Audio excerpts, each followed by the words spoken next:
오늘 아침 뉴스 연구소.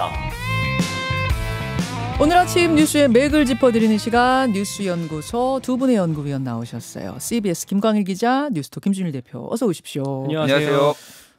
김광일 기자. 예. 야, 국민의힘 상황부터 짚어봐야죠. 어제 하루 종일 일촉즉발 백척간도 위에 서 있었는데요. 어젯밤 국민의힘 의원총회에 두 사람이 이제 윤석열 후보랑 이준석 대표 두 사람이 짠 하고 나타나서 포옹을 했습니다. 극적으로 이제 화해를 하고 갈등은 이제 봉합 국면을 맞게 됐습니다. 결론만 말하면 간단해요. 결론만 말하면 같이 포옹하고 화해했습니다. 원팀 선언했습니다. 근데 어제 하루 종일의 과정을 보면 이게 만만치가 않았어요. 정리를 좀 해볼까요? 일단 그 상황을 저희가 좀 음성을 준비해놨으니까 그걸 먼저 좀 들어보실까요? 네. 민주당을 비판하기는커녕 우리 내부에서 무책임한 내부를 일으키는 모습이 그동안 참으로 부끄러운 자화상이었다고 저는 생각합니다. 이제 더 이상 분열과 갈등은 없어야 됩니다. 찌질이 청년 꼰대 되지 마라. 당원들의 뜻과 반하는 그런 언행을 하신다는 것은 과연 당원들이 용납하시겠습니까? 제 책임을 방기한 것에 대해서 사과드리겠습니다. 지난 3주간에 이준석 대책위원회라고 제가 조소적으로 표현한 그 활동 또한 옳은 건 아니었습니다. 지금 본질은 이준석의 사과와 반성을 시작으로 해서 젊은 세대가 다시 우리 당에 돌아올 수 있도록 하는 것입니다. 이제 다 잊어버립시다. 오로지 3월 대선과 6월 지방선거의 승리를 위해서 다 함께 뜁시다, 여러분. 순서대로 좀 설명을 드리면요. 네. 어제 아침까지만 해도 분위기가 험악했습니다. 그러니까 윤석열 후보가 권영세 사무총장이랑 이철규 전략기획부총장 임명을 내정했는데 이걸 이준석 대표가 반대를 했거든요. 네. 그랬더니 결국 의원들이 더 이상 못 참겠다 하면서 의원총회를 열었어요. 예. 그게 이제 처음에 나왔던 김기현 원내대표나 송석준 의원의 이제 방금 목소리였고요. 여기서 이준석 대표 사퇴 결의안을 작성하면서 성토를 쏟아냈습니다. 네, 사퇴 결의안 얘기까지 나온 거예요. 예. 찌질이, 사이코패스, 양아치, 이걸 이제 이준석 대표를 겨냥한 발언들이 의원총회에서 나왔습니다. 예. 그러다가 그 의원총회에 이준석 대표가 직접 들어가서 밤에 어제 저녁에 한 5시 반쯤에 30분 동안 연설을 했고요. 근데 그 과정이 또 있잖아요. 이 오후 의총을 그 토론을 공개로 할 것이냐 비공개로 할 것이냐 가지고도 또 갈등이 있었어요. 그렇죠. 예. 의원들은 비공개로 해야 된다. 이준석 대표는 공개로 해야 된다. 그래서 그거 갖고 또 계속 갈등이 있다가 이준석 대표의 모두 발언만 공개로 하고 나머지는 비공개로 하는 걸로 합의를 보고 이준석 대표 연설 시작한 거예요. 그렇습니다. 앞서 이게 들으신 것처럼 방금 그 이준석 대표 연설이 있었고요. 그 이후에 의원들도 아쉬웠던 점들을 속 터놓고 좀 얘기를 했다고 합니다. 그건 이제 비공개 의총이었지만요. 그리고 나서 그 의원총회 막판에 윤석열 후보랑 이준석 대표가 둘이 따로 만나고 그리고 다시 오더니 안에서 포옹하고 원팀 선언을 하면서 마무리가 됐습니다. 예. 끝나고 이제 취재를 해보니까 이준석 대표는 거기서 이제 내가 이제는 열심히 하겠다. 당사에다가 야전 침대를 깔아놓고 24시간 지원하겠다. 또 그리고 내가 한 번 더 이렇게 좀 도망치고 하면 이제 당대표 사퇴하겠다. 그만큼 나 열심히 하겠다라고 얘기를 했다고 합니다. 그러니까 이게 지금 비공개 회의가 아니었으면 차라리 좀 나았을 텐데 비공개 회의다 보니까 더 어리둥절한 거예요.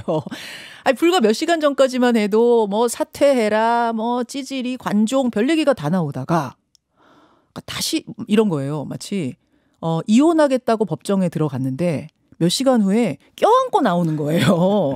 그러면 이제 그 사이에 뭐가 벌어졌겠죠. 뭔가 화해에 뭐가 스토리가 있었겠지만 그거를 밖에서 보는 사람 입장에서는 어리둥절할 수밖에 없어요. 예. 그래서 어제 하태경 의원이 밀당 중이다. 여기 나와서 그렇게 얘기를 했잖아요. 어제 하태경 의원 말이 결론적으로는 다 맞았어요. 맞는 거죠.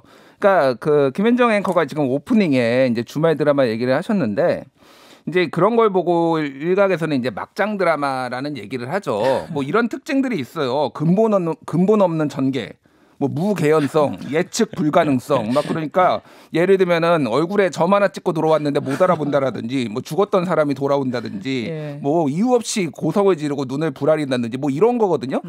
근데 이제 희한하게 이런 류의 드라마들이 시청률이 높아요. 그러네요. 희한하게 높아요. 왜냐? 점 하나 찍었는데. 예. 네, 맞아요. 그러니까 왜냐하면은 예측 불가능성이 스토리라인이 막 튀는 게 사람들한테는 어떤 기대감을 주고 사실 욕하면서 보거든요. 이게 지금 이준석 대표와 윤석열 후보가 딱 그런 거예요. 그러니까 결과적으로 보면은 더 이상 물러날 때가 두 사람이 없었다라고 봐야죠. 이준석 대표 같은 경우에는 의원들이 전부 다 사퇴 요구까지 하는 이 상황에서 여기서 네. 더 갈 데가 없는 거죠. 그러니까 잠깐만요. 예. 그 문이 닫힌 몇 시간 동안 그 몇 시간이 한 3-4시간 되나요? 그 정도 되죠. 그 3-4시간 동안 도대체 무슨 일이 있었길래 이런 삿대질을 하다가 갑자기 껴안는 상황이 벌어졌는가를 지금 듣고 싶은 거거든요. 예. 그러니까 두 사람 다 양측 다 물러설 곳이 없었다가 첫 번째 이유라고 보시는 거예요. 그렇죠. 더 이상 이제 이준석 대표는 생각해보면 두 사람의 갈등은 예전에 치맥 회동, 예. 그리고 경의선의 카페에서 만나서 경의선 회동, 예. 울산 회동. 그러니까 같은 패턴이 지금 4번째 반복이다. 그러니까 국민들도 식상 좀 많이 지쳤고 당원들도 지쳤고 너무 힘든 거예요. 또 하나는 분명히 시그널이 있었어요. 무슨 시그널이냐면은 아침에 윤석열 후보가 가서 여의도역에서 인사했잖아요. 예. 근데 이준석 대표가 정확하게 소식을 전달 못 받았는지 모르겠지만 관심 없다 얘기를 하고 윤석열 후보한테 왜 여기 이준석 대표 말 듣고 온 겁니까? 그러니까 또 자존심은 있어서 그거 아니다라고 얘기를 하고 그러니까 커뮤니케이션이 잘 안 되는 것들이 있었는데 시그널들은 분명히 있었다라고 이제 보시면 될 것 같아요. 네. 그래서 더 이상 이제 이 자존심을 세우기에는 두 사람이 그러니까 차라리 이런 거는 논리적으로 풀기보단 그냥 짜잔 푸는 게 차라리 두 사람한테는 편한 거예요. 어떻게 보면. 근데 국민들은 납득이 안 되는 분들이 많이 있겠죠. 자, 김광일 기자. 예. 그러니까 뭐 그 전조는 윤석열 후보의 어떤 그 입장에서도 어떤 제스처가 있었고 이준석 대표도 의총에서 의원 여러분들이 이제 합의해 주신다면 내가 선대에 들어갈 수도 있다 이렇게 얘기할 때 이미 어떤 전조들이 좀 있었던 것 같고요. 근데 이제 이게 앞으로 계속 이렇게 될 것인가에 대한 의문은 또 좀 남아 있습니다. 그러니까 이준석 대표가 계속하는 말은 이제 국민의힘을 지지하게 된 2030 뭐 이들이 싫어할 만한 그런 행동을 좀 당에서 하지 않았으면 좋겠다라는 메시지를 계속 내고 뭐 이른바 세대 포이론이라고 해서 내고 있는 건데 그게 이제 앞으로 윤석열 후보가 그 과정에서 어떤 달라진 모습을 보여줄지를 지켜봐야 될 것 같아요. 네. 지금 이제 그 몇 시간 동안 뭐가 있었길래 이렇게 다시는 돌아오지 못할 헤어질 것처럼 이제 완전 헤어질 것처럼 하다가 다시 포옹했느냐에 저는 요 장면 하나도 떠올라요. 어제 윤석열 후보하고 당의 청년 보좌역들이 간담회 했죠. 그거 제가 다 봤거든요. 근데 그 청년 보좌역들의 얘기가 굉장히 셌어요. 어떤 느낌이냐면 이준석 대표 한 20명 앉아있는 느낌. 굉장히 거침없는 발언들을 하고 윤 후보가 다 수긍을 하더라고요. 그러면서 거기서 나온 얘기가 이준석 대표랑 다시 손 잡아라. 같이 뛰어라. 이 주문이 있었습니다. 이게 의총 들어가기 직전이에요. 이것도 어떤 윤석열 후보한테 자극이 되진 않았을까? 그거 굉장히 자극이 됐을 겁니다. 네. 왜냐하면 그 전날에 이제 박성중 의원의 전국 청년 간담회가 뭐 한마디로 파행이었잖아요. 욕설까지 그 전날 나오고 화상 간담회 그거에 대해서 이제 위기감을 느껴서 바로 사과까지 나왔고 이제 여기에 그 청년들이 얘기를 했다라고 하면은 또 하나는 계속 이제 이준석 대표가 얘기하는 게 세대포이론 얘기하잖아요. 예. 세대포이론의 대표 선수는 나다라는 메시지예요. 한마디로 얘기하면 내가 움직이면 될 수 있다라고 했는데 윤석열 후보가 거기에 들어가서 한 20명한테 똑같은 얘기 들으니까 이준석의 값어치에 대해서 상당히 고평가를 했을 것이다. 더더욱 당대표뿐만이 아니라 그런 부분들도 분명히 영향을 줬을 거예요. 예. 자, 그렇습니다. 결국 여러분 제가 계속 말씀드리지만 그 몇 시간 동안 무슨 일이 일어났든가 국민들께 납득시키는 과정은 분명 필요합니다. 이러해서 우리가 다시 잘하기로 했습니다가 있어야 해요. 그 이야기를 잠시 후에 국민의힘 박수영 의원 연결해서 듣겠습니다. 박수영 의원은요 어제 오전에 가장 강한 목소리로 이준석 사퇴를 요구했던 분이거든요. 자, 이분의 마음은 어떻게 바뀐 건지를 직접 듣겠습니다. 일단 다음 아이템으로 가죠. 예. 이형석, 박수동, 조우찬. 이형석, 박수동. 이거 지금 평택 냉동창고 화재 사건으로 숨진 소방관 분들의 이름 호명하신 거죠? 예, 그렇습니다. 50살 이형석 소방경은 29년차 베테랑이었고 31살 박수동 소방장, 25살 조우찬 소방교는 각각 결혼을 앞둔 예비 신랑들이었습니다. 조우찬 소방교 같은 경우는 작년 5월에 임용된 신참이었다고 합니다.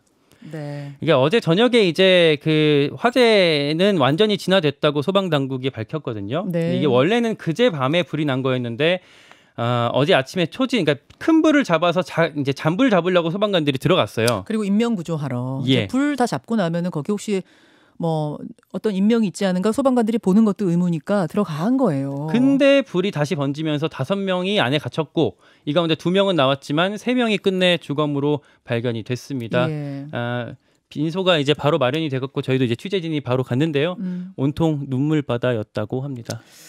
자, 정치권 인사들도 많이 여길 뭐 찾고 예. 좀 애도를 뭐 온 사회가 표현하고 있죠. 그렇죠. 지금 어제 바로 그 이준석 대표가 본인이 운전하고 옆에 이제 윤석열 후보가 타가지고 전기차 타고 바로 평택으로 내려갔습니다. 그러니까 포옹한 후에. 포항 후에 네, 예. 그리고 뭐 이재명 후보 같은 경우에는 오후에 다 일정을 취소했다고 합니다. 이게 예전에 이제 막 칼럼니스트 황교익 씨하고 쿠팡 물류센터 화재 났을 때 떡볶이 먹방 찍었다가 굉장히 여론의 지탄을 받았거든요. 그렇죠. 그리고 어제 밤에는 안 가고 오늘 간다고 좀 차분하게 따로 가겠다. 네. 그러니까 경기도에서 또 벌어진 거니까 뭐 경기지사로서 전직 경기지사로서의 어떤 책임감도 많이 느끼겠죠. 네. 두 분 수고하셨습니다. 고맙습니다.